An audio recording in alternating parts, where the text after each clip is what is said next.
नाशिक घरफोडी करणारा अट्टल गुन्हेगार हसन कुट्टी ग्रामीण पोलिसांच्या जाळ्यात अडकल्यानंतर घरफोडी करणाऱ्या 10 जणांच्या आंतरराज्य टोळीला ताब्यात घेण्यात आलंय। घरफोडीचे 10 गुन्हे उघडकीस आणण्यात ग्रामीण पोलिसांना यश आलंय। इगतपुरी पोलीस ठाण्या हद्दीत मुंबई-आग्रा महामार्गावरील तळेगाव शिवारात चोरट्यांनी हॉटेल साई प्लाझातून रोख रक्कम व अन्य काही सामान असा 2,41,000 रुपयांचा मुद्देमाल लंपास केला होता। 2 महिन्यात याच पद्धतीने इगतपुरी घोटी परिसरात हॉटेल वाईन दुकानामध्ये घरफोड्या करण्यात आल्या। त्यानुसार स्थानिक गुन्हे शाखेचे पोलीस निरीक्षक राजू सुर्वे यांनी घरफोडीचे गुन्हे करण्याच्या पद्धतीवरून माहिती घेतली असता नाशिक आणि मालेगावमध्ये घरफोडी करणारे काही सराईत गुन्हेगार जामीनवर सुटले असून सध्या क्रियाशील असल्याची माहिती मिळाली। त्यानुसार पोलिसांनी माहिती घेण्यास सुरुवात केली असता नाशिक शहर परिसरात घरफोडी करणारा सराईत गुन्हेगार हसन कुट्टी वय वर्ष 45 राहणार ओटवरम सध्या पेट्रोल नाशिक याला 3 दिवस पाळत ठेवत ताब्यात घेतलाय। त्याच्याकडे सखोल चौकशी केली असता घोटी, इगतपुरी, चाळीसगाव, राहुरी, दिंडोरी परिसरात 10 घरफोड्या केल्याची कबुली दिली आहे। पोलिसांनी हसन कुट्टीसह त्याच्या साथीदारास दिलीप जाधव, अनिल डावर दोघे राहणार फुलेनगर पंचवटी, मुस्तफा अन्सारी वय वर्ष 25 राहणार चाळीसगाव फाटा, सय्यद जहूर राहणार अन्सारगंज, सईद शेख उर्फ सईद बुड्या राहणार जमहूर नगर, मोहम्मद सत्तार राहणार अख्तराबाद, सय्यद अनवर राहणार आयशा नगर, हनीफ खान राहणार जमहूर कॉलनी, शेख तौफिक उर्फ पापा फिटिंग राहणार नुमानी नगर या मालेगाव मधील संशयितांना ताब्यात घेण्यात आलाय। याविषयी अधिक माहिती स्थानिक गुन्हे शाखेचे पोलीस निरीक्षक राजू सुर्वे यांनी दिली आहे। स्टार 1 महाराष्ट्र न्यूजसाठी प्रतिनिधी इरफान पठाण, नाशिक। 20 फेब्रुवारी 2024 रोजी मुंबई-आग्रा महामार्ग हॉटेल साई प्लाझा हे इगतपुरी पोलीस स्टेशनच्या हद्दीत आहे।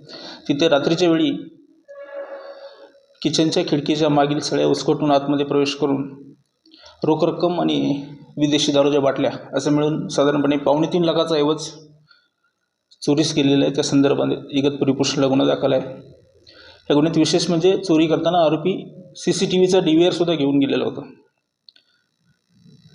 आणि अशाच प्रकारचे गुन्हे घोटीसह इगतपुरी असे एकूण 4 गुन्हे दाखल आहेत आणि सर्व हॉटेल्स हे मुंबई-आग्रा हायवे लगत होते। आदरणीय विशेष पोलीस महानिरीक्षक आदरणीय माननीय SP सर, आदरणीय ॲडिशनल SP सर यांनी आम्हाला गुन्हे परिषदेमध्ये न उघडकीस आलेले गुन्हे तात्काळ उघड करण्याचे आदेश दिले होते आणि त्याच अनुसरून मी त्याचा अभ्यास केला असता त्यामध्ये एक आरोपीचं नाव निष्पन्न झालं। त्याचं नाव हसन हमजा कुट्टी। त्याच्याविरुद्ध एकूण 38 गुन्हे दाखल आहेत आणि त्यातील 7 गुन्ह्यामध्ये त्याला कन्व्हिक्शन आलेलं आहे आणि तो डिसेंबरमध्येच जामिनावर मुक्त झाला होता आणि तो ॲक्टिव्ह झाल्याची आम्हाला माहिती मिळाली। त्याच्याबद्दल माहिती घेतली असता तो मालेगाव परिसरात राहत असल्याचे आणि त्याचे साथीदारसुद्धा तिकडचे असल्याची माहिती मिळाली। सतत 3 दिवस पाळत ठेवून आम्ही त्याला ताब्यात घेतला। केलेल्या चौकशीत त्याचे इतर 9 सह आरोपी आम्ही अटक केलेले आहेत। सर्वजण राहणार मालेगावातले आहेत आणि ह्या मॉडेलमधून आम्ही इगतपुरी पोलीस स्टेशनचे 2 गुन्हे, घोटी पोलीस स्टेशनचे 2 गुन्हे, दिंडोरी पोलीस स्टेशनचे 2 गुन्हे, या व्यतिरिक्त जळगाव जिल्ह्यातील चाळीसगाव शहर पोलीस स्टेशनचे 2 गुन्हे आणि नगर जिल्ह्यातील राहुरी पोलीस स्टेशनचे 2 गुन्हे तसेच धुळे जिल्ह्यातील चाळीसगाव रोड पोलीस स्टेशनचा 1 गुन्हा असे 10 गुन्हे उघडकीस आणलेले आहेत। एकूण आम्ही 12 लाखाचा माल हस्तगत केला आहे। त्यामध्ये आरोपींनी गुन्हा करण्यासाठी वापरलेली 2 4 व्हीलर्स, त्यामध्ये एक इर्टिगा कार, एक ETS कार, एक बजाज पल्सर मोटरसायकल, एक चोरी केलेली शाईन मोटरसायकल आणि चोरी केलेल्या गुन्ह्यातून मिळालेल्या रकमेमधून विकत घेतलेली स्कूटी